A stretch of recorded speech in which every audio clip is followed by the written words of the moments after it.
감사합니다. 장기렌트리스 영업팀 조인한 과장입니다. 오늘은 현재 생산은 되고 있지 않지만 장기렌트 모델로 나름의 인기를 얻어온 SM5 LPG 렌터카 모델에 대한 간단 시승기와 굿바이 리뷰를 진행해 보려고 합니다. 1998년을 시작으로 SM5는 SM520을 1세대로 두고 있고요. 2세대는 조금 더 변경된 모델과 SM5 뉴 임프레션으로 기억되고 있죠. 그 후 2011년 SM5 플래티넘을 3.1세대로 그리고 3.2세대인 SM5 노바를 넘어서 현재는 SM5는 휘발유만 생산을 하고 있습니다. 1998년 3월 출시 이후로 20년이 넘는 시간 동안 100만 대 이상의 판매고를 가지고 있는 SM5는 나름 승승장구했던 모델인 걸로 기억되고 있죠. 그리고 개인적으로 선호하는 1세대 SM5는 그때를 기억해 보면 출시 당시부터 보기 드문 고급화와 내구성으로 시장에 파장을 일으켰죠. 아직도 SM5 1세대 차량은 자주 도로에서 보이기도 합니다. SM5 525V나 SM5 520V 모델은 세계 10대 엔진에 18년이나 선정된 닛산의 6기통 VQ 엔진을 탑재해서 중형 세단으로는 나름 뛰어난 정숙성과 주행감을 보여줬죠. 그리고 닛산 SR 엔진을 장착한 SM520이나 SM518 모델은 당시로서는 흔하지 않은 타이밍 체인을 적용하는 등의 훌륭한 내구성과 저렴한 유지 비용이 장점이기도 했습니다. 오늘 살펴보실 SM5 LPG 모델은 기존의 플래티넘 등급의 페이스리프트를 거친 3.2세대를 넘어온 차량이고요. 전장과 전폭 그리고 전고까지는 플래티넘과 동일합니다. 이미지를 참고하시면 되겠죠. 그리고 현재 소비자의 트렌드가 많이 바뀐 것처럼 SM5보다는 SM6를 선호하는 게 사실이죠. 그리고 르노 삼성 역시도 그런 수요에 적절한 반응으로 QM6, SM6 그리고 QM3를 전면에 두고 공격적인 마케팅을 하고 있습니다. 앞으로 4세대 SM5가 어떻게 나올지 또는 SM5 상위 버전인 SM6가 SM5를 대체해서 조금 더 예쁘게 나올지는 시간을 두고 지켜봐야 할 것 같은 생각이 듭니다. SM6가 출시되고 나서는 오히려 SM5 자체가 조금은 애매한 디자인과 포지셔닝이 돼버렸죠. 아쉬운 기분이 들기도 합니다. 마지막으로 출시되어 고객님께 인도된 오늘의 SM5 모델은 렌터카 고급형 모델입니다. 옵션은 24만원짜리 17인치 투톤 알로이 휠과 타이어고요. 그리고 91만원짜리 내비게이션 V7 기본형 등급이 장착되어 있습니다. 차량 가격은 1950만원이고요. 색상은 솔리드 화이트, 내장은 렌터카 블랙이 기본입니다. 외장 색상의 선택폭은 렌터카 기준으로 솔리드 화이트와 울트라 실버, 메탈릭 블랙까지 3가지가 있고요. LPG 렌터카는 기본적으로 블랙 인조가죽 시트를 적용하고 있습니다. 전면부를 한번 보시죠. 확실히 SM5 플래티넘보다는 라디에이터 그릴의 변화를 잘 주었고 기존 모델 대비 그릴과 헤드램프를 자연스럽게 이어지는 방식, 그리고 흔히 부르는 돌풍 엠블럼을 중간으로 끌어올려 페이스리프트가 되었기에 고급스러운 느낌을 잘 전달하고 있죠. 헤드라이트를 살펴보시면 프로젝션 타입의 헤드램프 라인이 고급스러운 느낌을 주고 있습니다. 그릴을 보면 가로형 크롬 장식으로 앞모습이 조금 더 강조되는 느낌을 주고 있고, 물론 시간이 지날수록 차량이 다 예뻐지고 좋아지는 것은 사실이나 꼭 그렇지 않을 때도 있는데요. 지금의 SM5는 전면부만 볼 때는 아주 공격적이고 트렌디한 느낌을 주는데 충분하다라는 생각이 듭니다.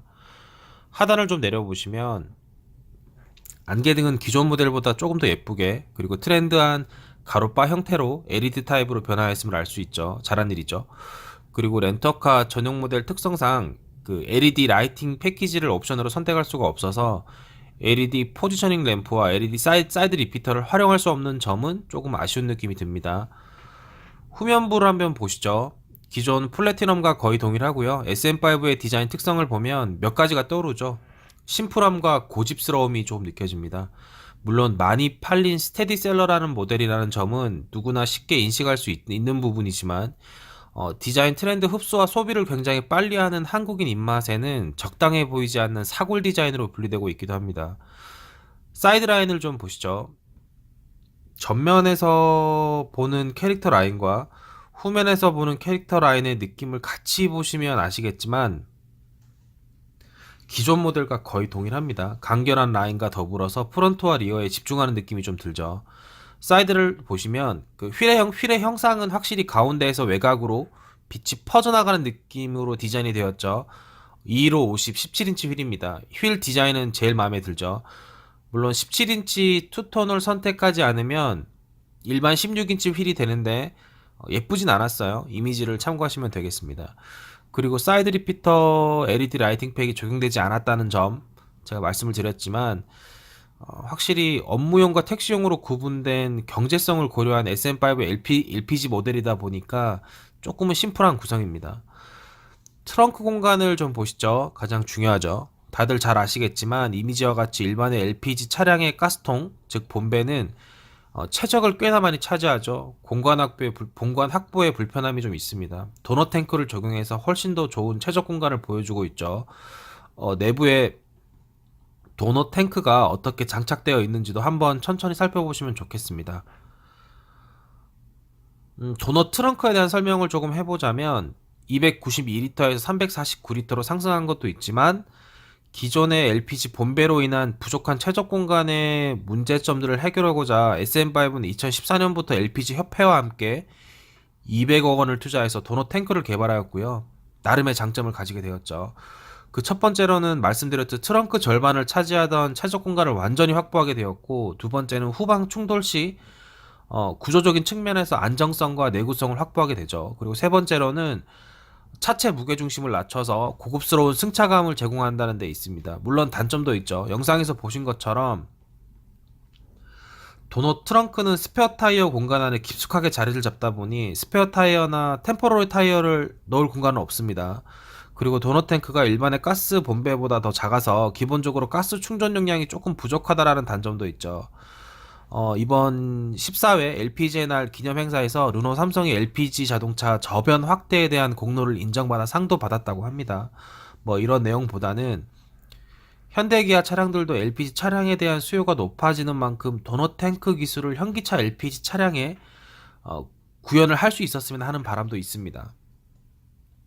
엔진을 한번 살펴보시죠. 2.0 가솔린과 출력과 토크에 대한 이야기를 함께 하면 좋겠는데요. LPG는 141마력, 최대 토크는 19.7. 휘발유 모델과 같이 대비를 해서 본다고 하면 거의 비슷한 스펙을 보여줍니다. 물론 100km 이상에서 속도를 내본다고 하면 가속 성능의 차이는 있겠지만 일반의 레인지에서 주행 성능과 소음은 LPG가 아주 우수하다라는 장점을 생각해 볼 수가 있습니다. 그리고 연비를 살펴보면 16인치 휠 기준으로는 복합 연비가 8.8, 도심은 7.9, 고속도로는 10.2 정도의 표준 연비를 보여주고 있습니다. 나름 괜찮은 엔진 스펙이죠. 실내를 한번 둘러보시죠. 일단은 SM5의 실내는 예전부터 변화되지 않은 극강의 심플함을 보여줍니다. 너무 심플한 느낌이라서 오히려 독보적이라는 생각도 들기도 하죠.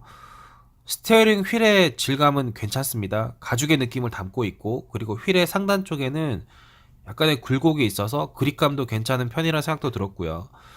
현기차에 익숙한 분들이라면 사실 방향지 시등이나 헤드라이트 컨트롤, 그리고 이런 부분들이 조금 어색할 수는 있지만 뭐 나름 괜찮아 보입니다.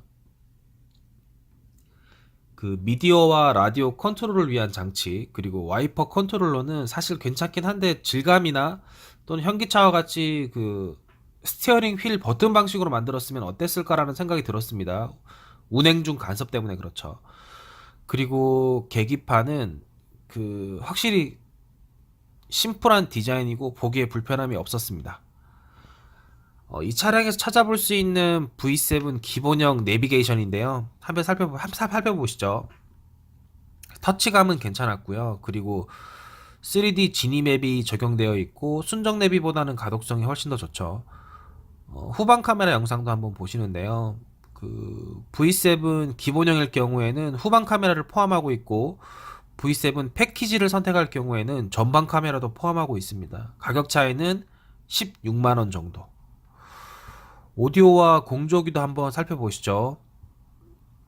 오디오는 요즘은 좀 보기 드문 MP3 CDP를 지원하고요. USB와 옥스 단자를 지원하고 있고 택시 렌터카 전용 오디오이다 보니 그 이상의 가성비를 기대하기는 조금 어렵습니다. 그러나 이제 블루투스 핸즈프리까지는 지원을 하고 있죠. 공조기도 SM 시리즈에서 흔히 볼 수 있는 버튼 타입과 좌우 독립 프로토 에어컨을 채택하고 있습니다. 기어박스 주변과 수납 공간도 한번 보시죠. 슬라이딩으로 이렇게 밀어보면 재떨이와 시가잭도 보이죠. 그리고 일정의 최적 공간을 활용할 수 있는 콘솔 박스도 보이고요. 그리고 글로브 박스도 보고 계신데요. 내부에는 내비게이션 업데이트를 위한 단자도 보이죠. 시동을 거실 때에는 카드키를 삽입하지 않을 경우에는 시동이 되지 않습니다. 그래서 반드시 카드키를 넣고 영상과 같이 시동을 걸어 주셔야겠죠. 도어 쪽을 좀 보시면 심플한 구성의 버튼들이 보이고 옵션에서는 아무래도 2천만원 미만의 택시 렌터카 모델이다 보니 그리 높은 편의성을 가지고 있질 않습니다. 열선 시트의 컨트롤과 레버가 보이시죠? 마감을 본다고 하면 내부의 마감과 재질 정도는 그냥 기본의 느낌 정도입니다. 심플하죠. 그리고 등화류의 버튼이나 선글라스 바이저도 함께 보고 계십니다. 뒷좌석은 일반의 중형 세단에서 기대하는 최적 공간이고 중간에 턱이 있어서 2열에는 2명 정도 탑승하시는 것이 제일 편해 보이죠. 그리고 마지막으로 카드키도 보고 계시는데요. 그냥 심플한 정도입니다. 너무 오랫동안 봐와서 그런지 별다른 유니크함을 찾아보기는 좀 힘들죠. 총평을 좀 해보자면 도넛 탱크를 사용해서 트렁크 공간과 그리고 스키스루를 이용하시는 고객님이 있다면 이 차량의 선택은 아주 좋다. 그리고 현기차를 싫어하시는 분들이라면 업무용으로 이용하기에는 아주 좋은 차량이다라고 말씀을 드리고 싶죠. 그리고 주행 성능에 대한 이야기를 조금 해보자면 LPG 모델은 기본적으로 가솔린 모델과 출력 차이가 거의 없습니다. 가솔린 141마력, LPG가 140마력인데 순간 가속력이 조금 부족할 수는 있지만 일반의 고객님들이 느끼시기에는 별다른 차이를 못 느끼실 것 같아요. 그리고 시속 100km 정도까지는 거의 정숙하고 무리 없이 운행된다라는 것이 제 생각입니다. 그 이상의 속도로 주행할 때는 사실 그 파워트레인이 받아주지 못하는 것 같은 느낌이 조금 들었어요. 조향 장치도 제가 느끼기엔 좀 묵직하고 그리고 나름 부드러운 코너링 성능을 보여줍니다. 복합 변비를 17인치 휠 기준으로 하면 8.7 정도가 되는데 아무래도 겨울에 테스팅을 하다 보니 고속에서는 10km를 조금 상회하는 수준이었고 시내는 7.7보다는 조금 더 8.7보다는 조금 더 떨어지는 특성을 보여주네요. 테스팅 장비로는 저희가 LPG 트리 변비를 조금 객관적으로 하기 위해서 OBD2 배선을 이용한 블랙박스로 진행을 하였습니다. 옵션에 대해서 조금 얘기를 해보자면 아무래도 크루즈 컨트롤이 빠져 있어서 조금은 아쉬웠고 경제성을 너무 강조한 것은 아닌가라는 생각이 드네요. 디자인적으로 이야기를 좀 해본다면 물론 차량 자체 등급의 그 휘발유나 장애인 등급보다는 부족하기 때문에 부분 파트의 옵션 부족으로 조금 더 덜 예쁘게 나올 수는 있겠지만 그래도 기본 레이아웃이 SM6와 같이 좀 부드러우면서 세련된 이미지를 기대해 보는 것은 사실이죠. 오늘은 SM5 LPG 시승기와 간단 소개기를 보여드리고 있는데요. 사실 그냥 영상을 읽어드리는 수준이었던 걸로 보이죠. 다음에 더욱 알찬 정보로 찾아뵙겠습니다. 장기 렌트 리스 영업팀 조인한 과장입니다.